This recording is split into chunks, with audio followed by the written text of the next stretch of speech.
In 1971, a single decision made behind closed doors quietly changed the future of every country on Earth. The most powerful nation in the world, backed by the largest economy and the strongest military, announced that its currency would no longer be backed by gold. Officially, it was described as temporary. In reality, it was permanent. From that moment on, money was no longer constrained by something scarce. Debt was no longer limited by savings. And the global financial system entered an experiment that has now lasted more than half a century. Today, global debt has crossed levels once considered impossible. Governments owe more than they can repay. Households live on credit. Corporations survive on refinancing. And the question is no longer whether the system is strained, but what happens next.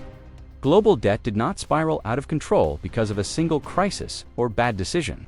It grew because the system learned that debt could delay pain, and every time pain was delayed, the next crisis became larger. To understand how we got here, you have to start with what debt originally was meant to do. In its earliest form, debt was a bridge across time. Farmers borrowed seed to plant crops. Merchants borrowed to fund voyages. States borrowed to fight wars they expected to win. Debt made sense when it financed productive activity that generated future value. For centuries, debt was constrained by reality. Money was scarce. Gold and silver limited how much could be borrowed. Banks could fail. Governments could default openly. When debt grew too large, it was written off through inflation, restructuring, or collapse. That discipline disappeared gradually, not suddenly. The modern debt era began after World War II. The world was destroyed, but something new was built on the ruins. Under the Bretton Woods system, currencies were tied to the US dollar, and the dollar was tied to gold. The United States promised that foreign governments could exchange dollars for gold at a fixed rate. This system worked because global debt was low, growth was high, and trust was strong. Governments invested heavily in infrastructure. Populations were young, productivity rose. Debt expanded, but income expanded faster. Debt remained manageable. But the structure had a flaw.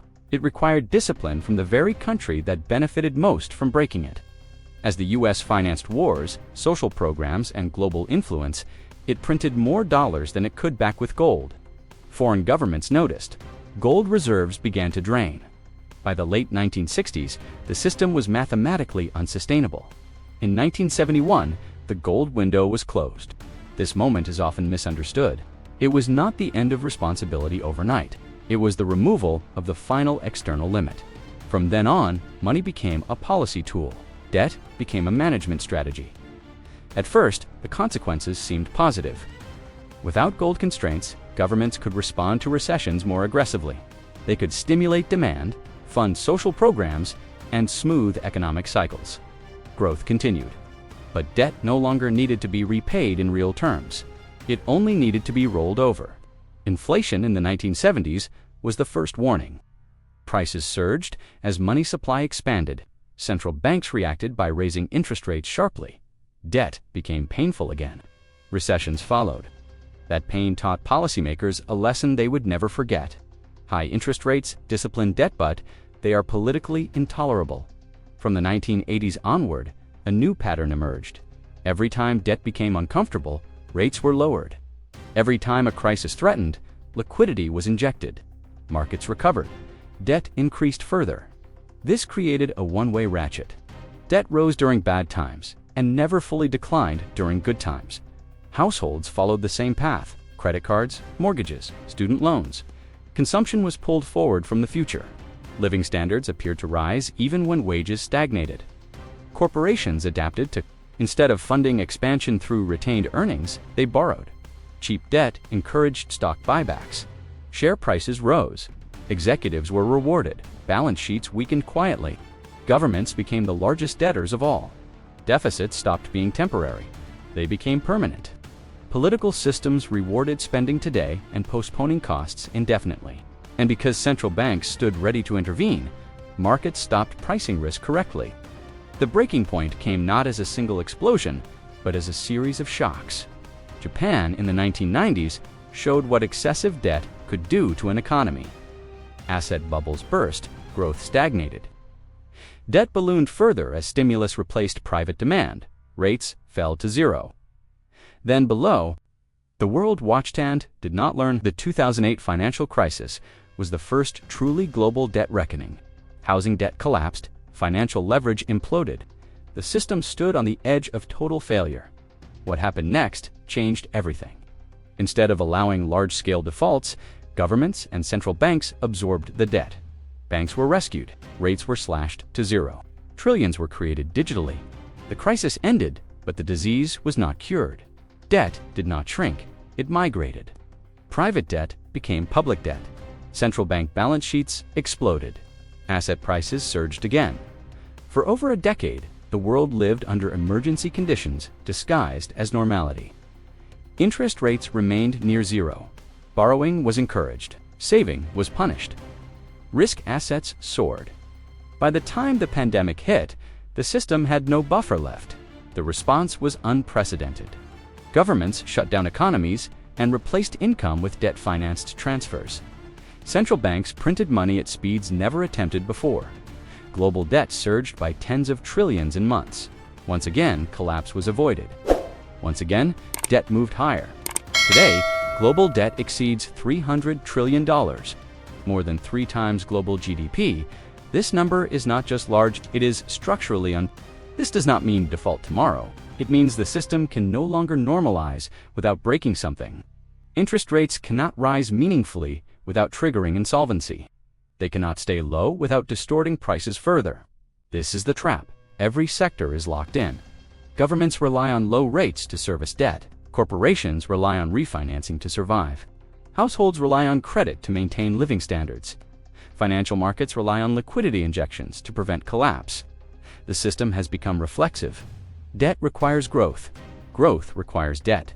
But real growth, productivity, demographics, energy expansion has slowed. This is why inflation returned. When money creation outpaces real output, prices rise. Central banks tried to fight inflation by raising rates, but quickly discovered the limits. Too much tightening breaks the system. Too little erodes purchasing power. This is not incompetence, it is arithmetic. Historically, there are only 4 ways out of excessive debt: default, inflation, financial repression, or growth. Default is politically catastrophic. Inflation is socially corrosive. Financial repression is invisible but persistent. Growth is the least painful, but the hardest to achieve. Most systems choose a combination. Inflation reduces the real value of debt. Low rates forced savers to subsidize borrowers. Regulations trap capital inside the system. Growth, when it occurs, is uneven. This is already happening. Purchasing power declines quietly. Asset owners are protected. Wage earners fall behind. Inequality widens.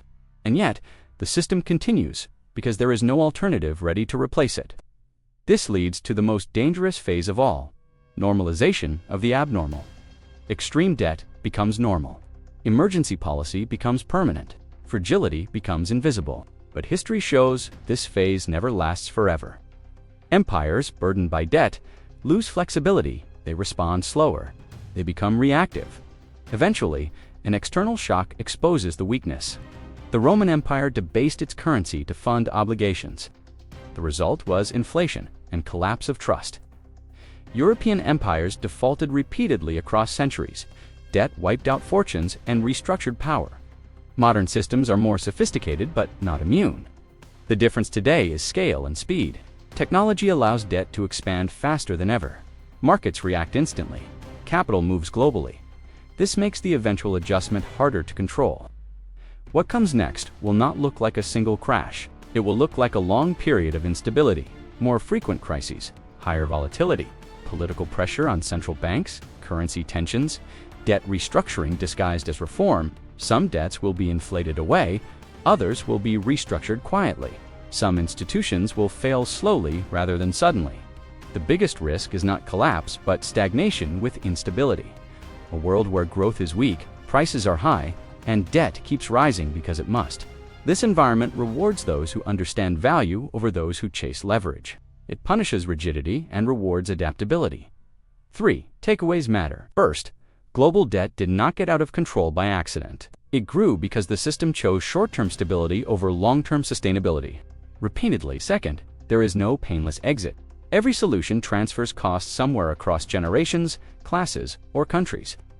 Third, the future will not be decided by debt alone, but by how societies choose to manage its consequences. The warning is simple. Systems do not collapse when debt is high. They collapse when flexibility is gone. And the open-ended question is this: when the next adjustment arrives, will it come through policy, inflation, restructuring, or something no one is prepared for? If this breakdown helped you see global debt not as a number, but as a living system shaping the future, stay with the channel, because understanding what comes next begins with understanding how we got here.